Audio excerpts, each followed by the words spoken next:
Oremos, irmãos. Santo Deus e eterno Pai, que Teu Santo Espírito nos conduza agora, ó Pai, para que nós possamos, ó Pai, a partir da exortação da Tua Palavra, colocar em prática em nossas vidas, ó Deus, o que o Senhor quer de nós. Sê conosco nesse instante. Em nome de Cristo Jesus. Amém. Irmãos, duas mulheres preocupadas com o sobrepeso, ambas acreditam que se perdessem mais peso, se elas entrassem em forma, elas viveriam de forma mais produtivas, se sentiriam melhor consigo mesmas. Ambas decidem tomar uma decisão informadas pelos seus médicos que perder peso é a melhor decisão a se tomar. A primeira saiu, comprou equipamentos para fazer exercício em casa todos os dias. Ela jurava que ia começar a usar o equipamento, porque ela queria perder peso. A segunda entrou num programa de reeducação alimentar e ela aprendeu quais alimentos ela deveria evitar de comer e quais eram saudáveis que ela poderia seguir comendo. Ela começou um programa de exercícios, começou a limitar a sua alimentação e começou a se cuidar. A primeira mulher acabou vendendo todos os seus equipamentos, mas ela sabia que ela precisava ainda perder peso, então ela falou, não, eu quero aquele equipamento mais moderno. Então ela se preparou para comprar um novo equipamento para perder peso. A outra mulher perdeu peso, se sente melhor, ela come adequadamente, faz exercícios. Agora, não é porque uma delas está tentando perder peso, mas sim porque ela descobriu que ela passou a ser mais produtiva e se sente melhor com a sua vida. Então, a chave para combinar a eliminação de comportamentos destrutivos e o desenvolvimento de comportamentos positivos está exatamente, está exatamente a chave para se tornar espiritualmente apto, Essa é a chave para se tornar, você eliminar comportamentos destrutivos e acrescentar comportamentos positivos. A gente sabe que a regra, não é isso que vai nos salvar, não é essa a regra, não é o esforço humano que nos salva. Em vez disso, essa é uma instrução de como viver a nossa vida a partir da nossa união com Cristo, que é os primeiros versículos do 3º capítulo de Colossenses, ele fala dessa união com Cristo. E a partir dessa união com Cristo, nós devemos o quê? Nos desprender dos vícios da vida antiga, daquilo que nos aprisiona. E é isso que ele nos leva. E por que eu pensei nesse sermão e no dia de hoje? Porque nós acabamos de sair da Semana do Carnaval, e foi um dos carnavais que mais teve apologia ao uso de drogas e apologia ao sexo, como todos os outros, mas de uma maneira, como se diz, legalizada e divulgada pela mídia. A apologia foi muito grande, foi muito forte. E Paulo deixa alguma série de instruções para nós, se nós queremos ser saudáveis espiritualmente, se a gente quer se manter em forma espiritualmente. O que eliminar? O que eliminar? Paulo começa dizendo, portanto, façam morrer tudo o que pertence à natureza terrena, imoralidade sexual, paixões, maus desejos e avareza, que é a idolatria. Por causa dessas coisas é que vem a ira de Deus sobre os filhos da desobediência. Paulo está dizendo assim, andem com seu atestado de óbito no bolso. Atestado de óbito no bolso. Isso é, a palavra sugere o que? Uma ação radical, morte, quebra, ruptura, brusca, algo sem volta, algo duro, algo decisivo. Morte para o mau comportamento. É essa a ação que o verbo nos indica aqui. A morte, as coisas dessa lista são como um câncer para a nossa vida espiritual. O comentarista, ele compara a ação a de um homem trabalhando no maquinário, quando a sua mão é presa por uma correia e, consequentemente, a força daquela máquina vai puxar ele para dentro daquela máquina e ele seria esmagado totalmente por aquela máquina. Então, o que ele deveria fazer para que ele não morresse esmagado? Ele vai pegar um machado ou uma faca, o que tiver à mão dele, e vai cortar a sua mão fora. É uma ação radical, uma ação difícil, mas é a única alternativa para a ruptura com o pecado. Esta é a mesma ideia das palavras de Jesus em Mateus capítulo 5, 29 a 30. Se o teu olho direito leva você a tropeçar, arranque-o e jogue-o fora, pois é preferível você perder uma parte do seu corpo do que ter o corpo inteiro lançado no inferno.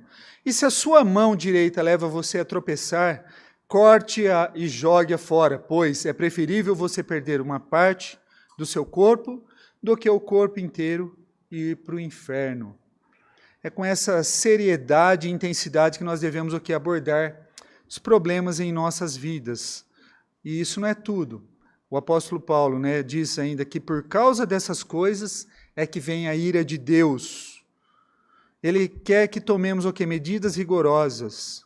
Porque o quê? O pecado que nos separa de Deus. E ele faz essa referência por causa dessas coisas que vem a ira de Deus, fazendo uma referência ao dia do julgamento. Porque aquele que teve uma transformação, aquele que teve uma experiência de vida com Cristo, uma experiência genuína com o Senhor Jesus, ele vai ter uma mudança na sua vida. Como eu disse, não é uma mudança do dia para a noite, mas essa mudança, a vida de santificação, ela tem que entrar em ação, ela tem que começar, e você vai se desprendendo do velho homem, você tem que se renovar. E ele diz isso, que os pecados nos levam à separação. Esses pecados roubam a nossa vida espiritual. Você não pode fazer nenhuma dessas coisas e experimentar as bênçãos de Deus que estão disponíveis. Se você aceitou Jesus como Senhor e Salvador, se entregou para que Ele comandasse a sua vida e continua vivendo numa vida de pecado, tem alguma coisa errada. Como é que você vai receber as bênçãos disponíveis de Deus para a sua vida? Como que você vai experimentar isso? Em Gálatas 5,19, nós lemos assim: ora, as obras da carne são conhecidas e são imoralidade sexual, impureza, libertinagem, idolatria, feitiçarias, inimizades, rixas, ciúmes, iras, discórdias, divisões, facções, invejas, bebedeiras, orgias, coisas semelhantes a estas. Declaro a vocês, como antes já os preveni, que os que praticam tais coisas não herdarão o reino de Deus. Não, mas como assim, pastor? Eu sou crente, eu acredito que Jesus me salvou. Sim, se você de fato teve uma experiência genuína com Cristo, a sua vida tem que mudar, não pode permanecer a mesma. Olhemos a lista na carta aos Colossenses. O problema que enfrentamos é que essas palavras são semelhantes em seus tons e significados. Eu vou tentar trazer luz a algumas delas, começando pela palavra imoralidade.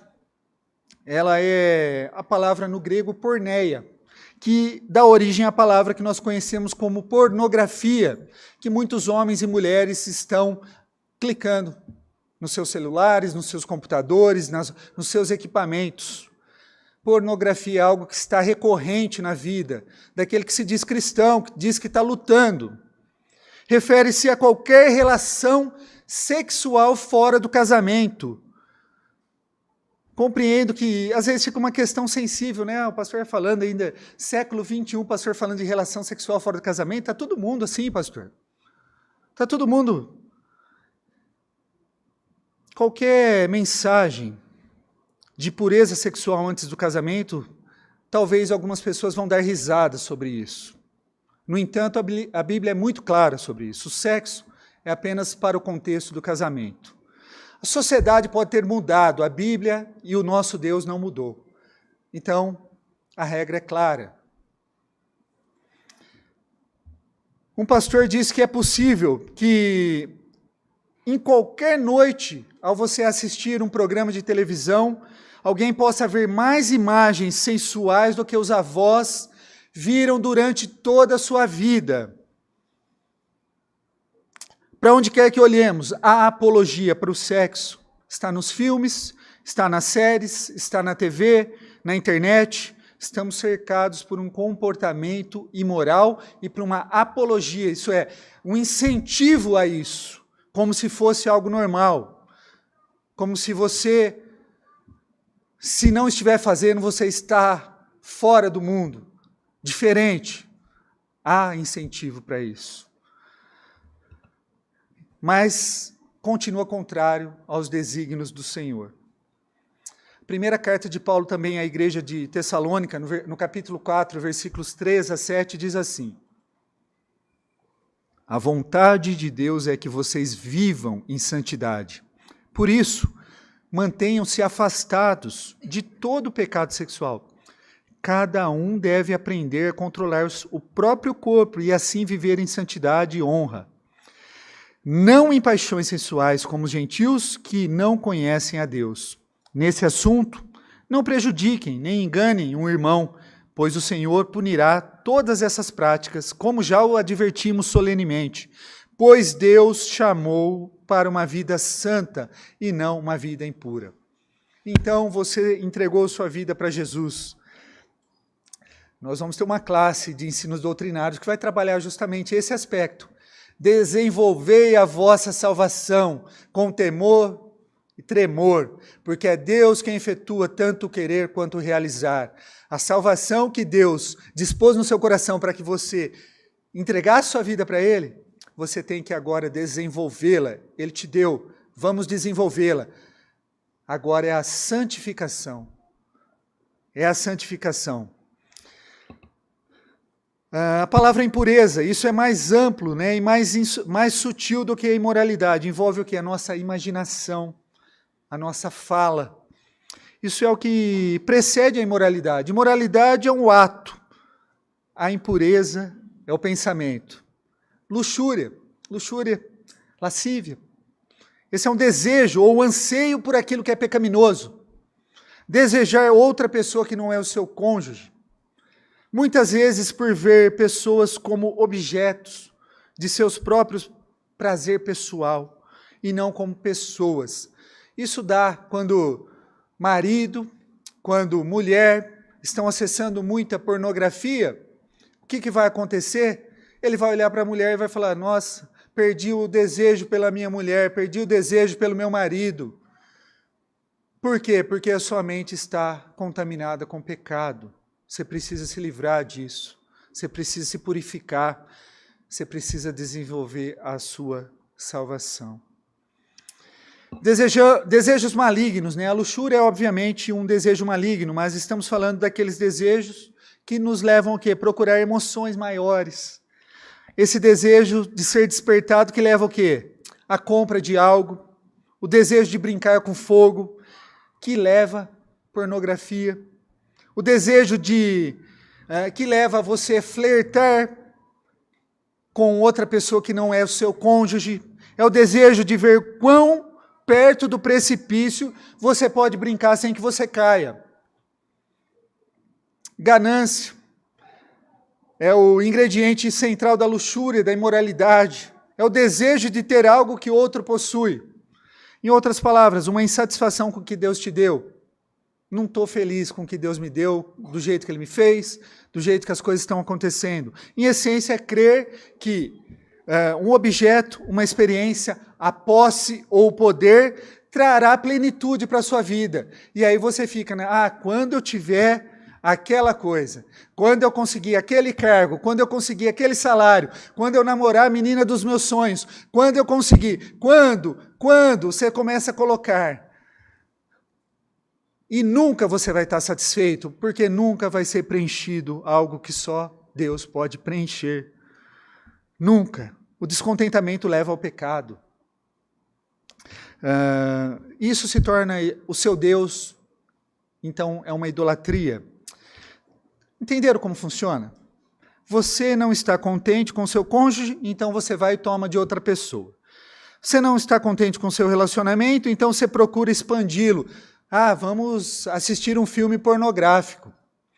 Você, quando criança ou idoso, já não está nesse aspecto do desejo sexual, mas você está no aspecto para o desejo material. E o descontentamento o leva ao pecado. Da mesma forma, as crianças nunca estão satisfeitas com a roupa, com o tênis, com o brinquedo, com o celular. Sempre querem um melhor. E a comparação dentro das escolas não tem fim. Ah, fulano tem o iPhone, fulano tem o PlayStation 5, fulano tem isso, fulano tem aquilo, fulano tem o tênis dessa marca tal. As crianças vão ser assim. Vão desejar, nunca estarão satisfeitas, sempre vão estar descontentes. Por isso, necessário pastoreio do coração delas, mostrar para elas que só Cristo vai preencher todo o vazio delas. O que torna a situação ainda pior é a capacidade de autoilusão que nós criamos em relação a isso, a posse, a sensualidade. A ilusão é tão profunda que nós não conseguimos ver a inconsistência em nosso comportamento. Salomão, com grande sabedoria, em Provérbios 6, 27, ele escreveu assim: pode um homem carregar fogo junto ao peito sem que sua roupa queime?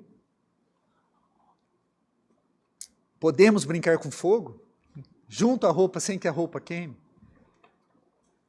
Só se você estiver revestido de uma armadura, a armadura de Deus, para te proteger. E talvez você não queira chegar perto do fogo.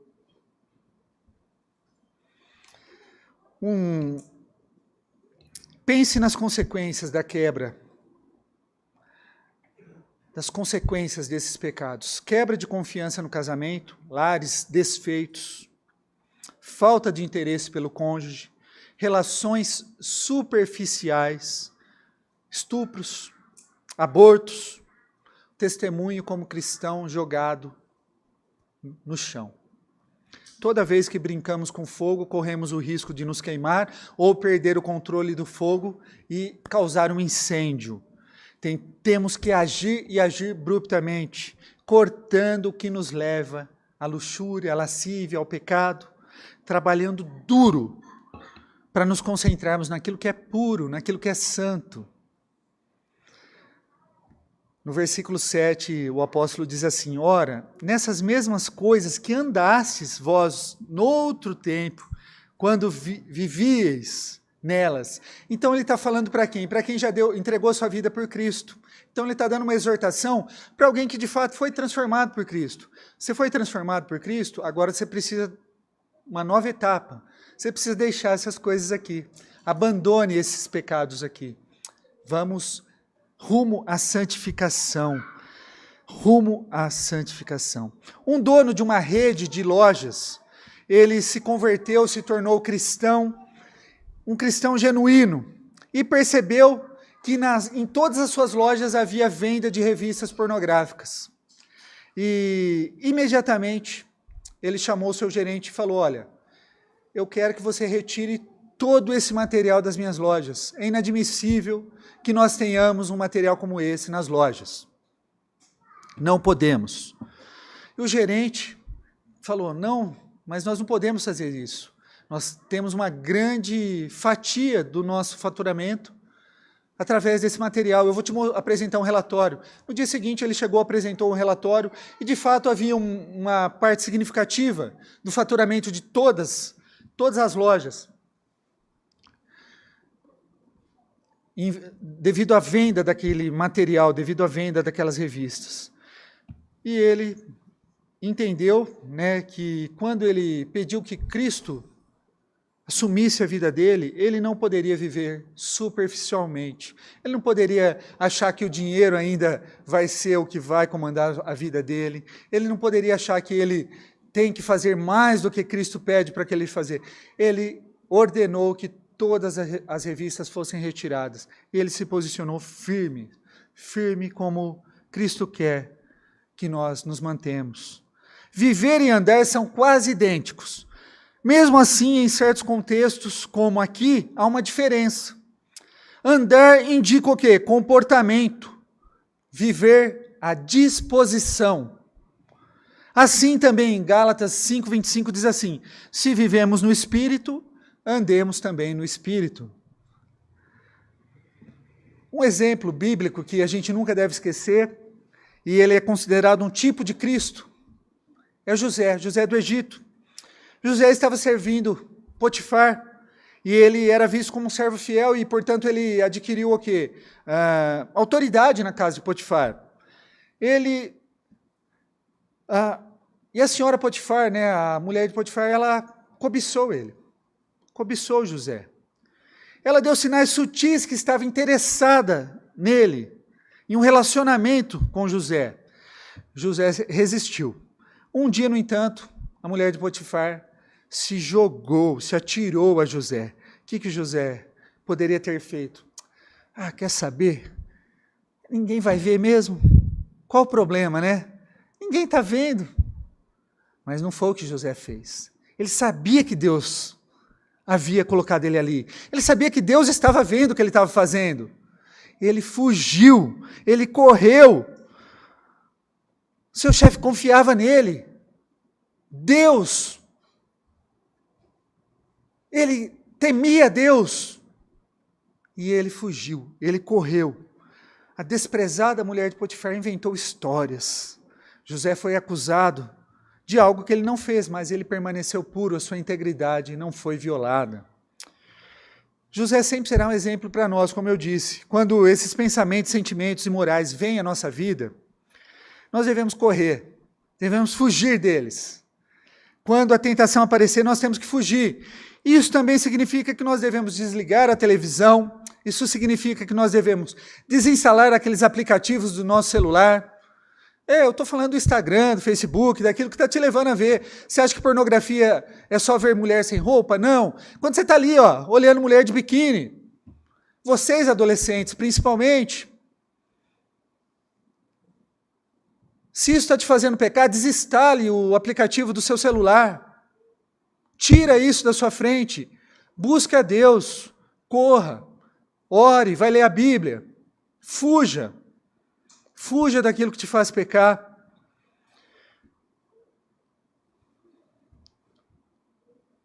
Procure ler algo bom que te leve a um pensamento puro.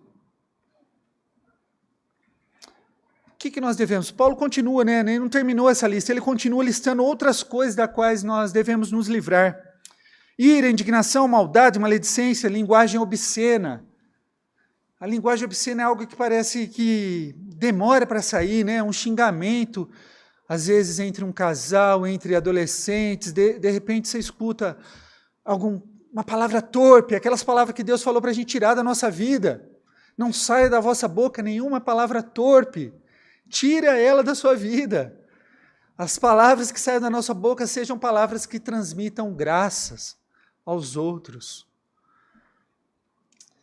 Despojem-se de todos esses vícios, diz Paulo, assim como alguém se desfaz de uma roupa usada ou que não sirva mais a pessoa que vestia antes. Tira aquilo que aquele velho homem, deixa ele para trás. Mais uma vez, nós temos uma sequência de atividades. A ira é algo que se constrói dentro de nós. Geralmente surge porque nós ficamos frustrados, não conseguimos o que queremos. As pessoas não respondem da maneira que nós esperávamos, então ficamos irados e ela esquenta a cabeça e destrói o quê? As nossas defesas. Indignação. O que é indignação? É a ebulição da ira, é a ira fervendo. E a maldade é visto, então, a indignação no que? Uma pessoa, temperamento rápido, A ira é quando o quê? Nós perdemos o controle. Nós saímos fora da casinha. A indignação é quando a ira vem aumentando. E ela sempre traz o quê? Prejuízos. A maldade procura ferir o outro. É a maldade que nos leva a quê? Dizer coisas dolorosas. É a maldade que faz você dizer a verdade de forma ofensiva ou distorcida para que o outro pareça ser uma pessoa ruim. Isso é maldade. Você pode dizer a verdade, mas quando você não diz ela em amor, você está sendo maldoso. Maledicência é um discurso ofensivo para difamar o caráter de outra pessoa. Muitas vezes falar a verdade, como eu disse, de forma distorcida, faz o outro parecer ruim. A maldade nos leva ao quê? Para ir julgar alguém, né? Uma crueldade da mente.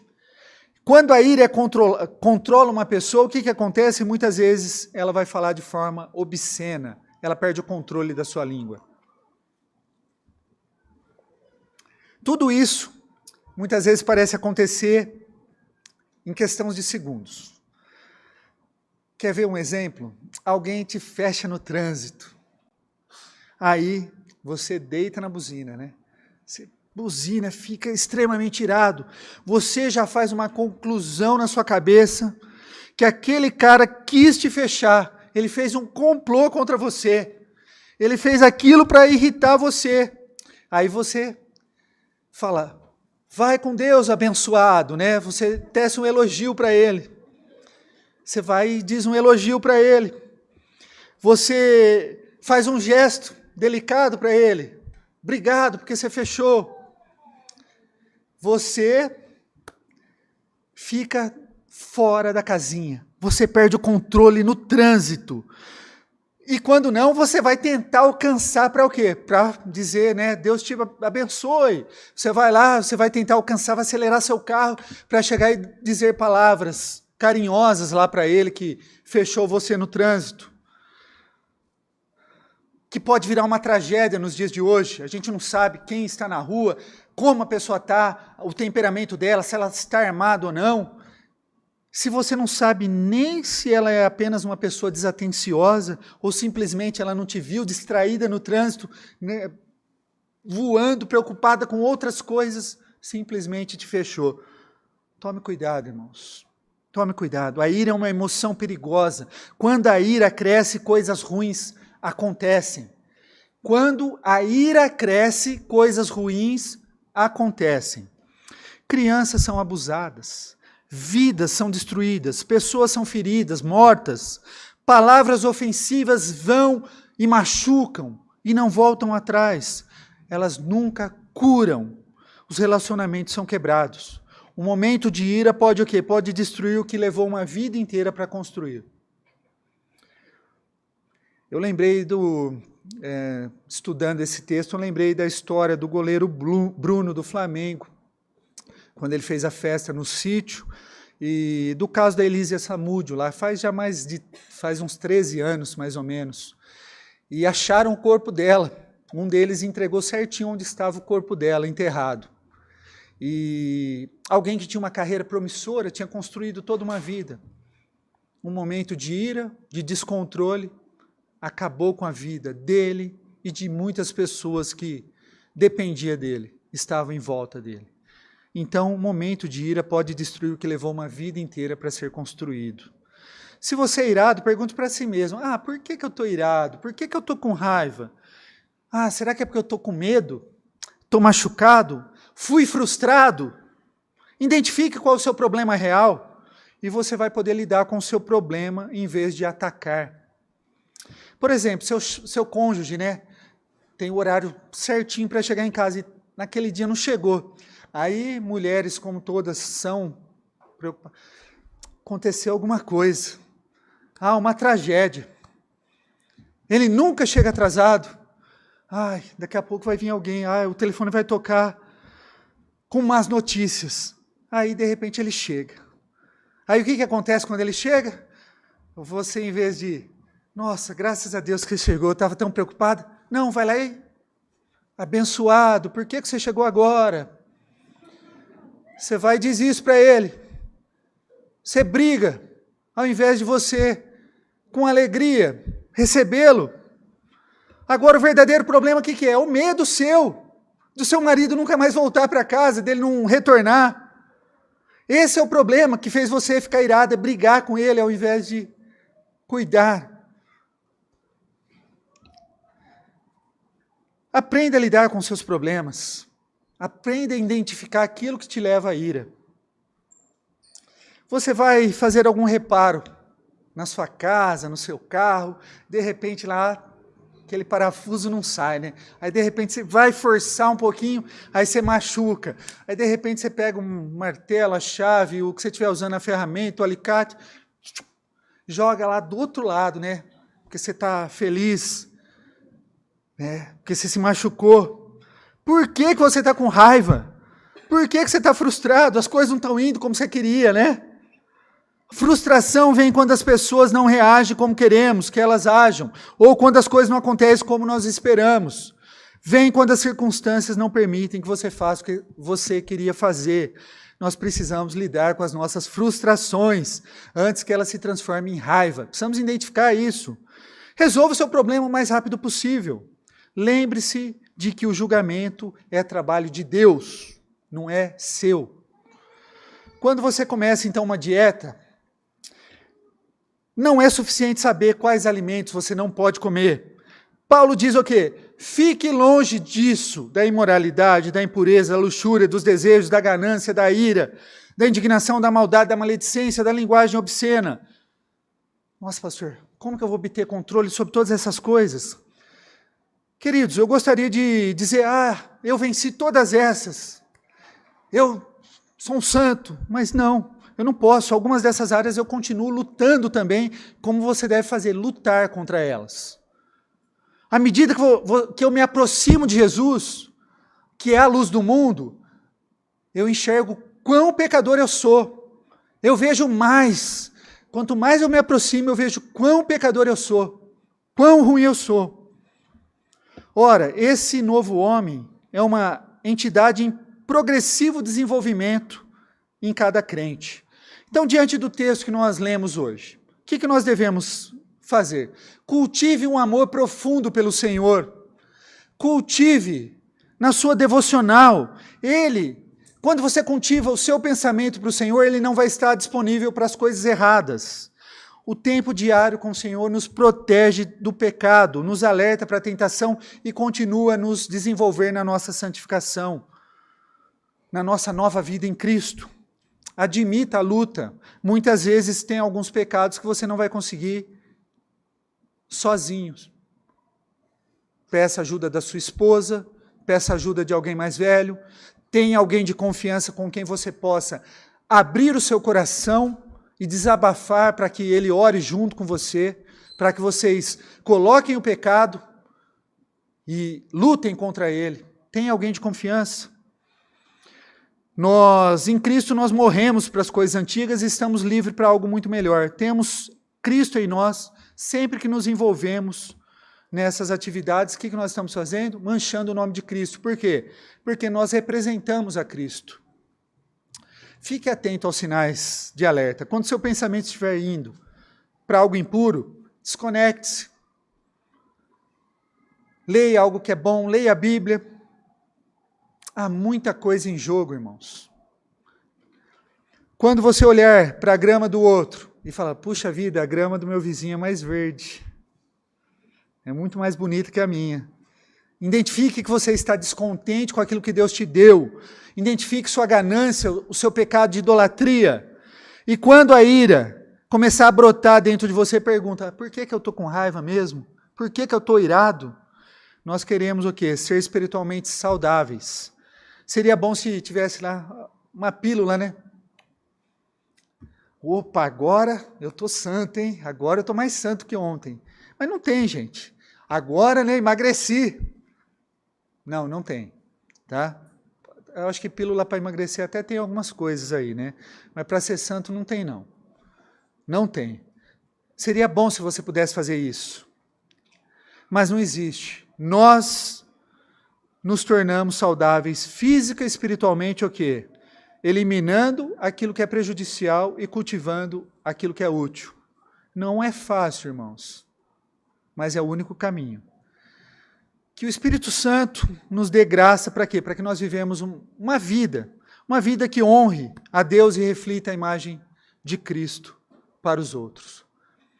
Que a glória seja dada somente a Deus.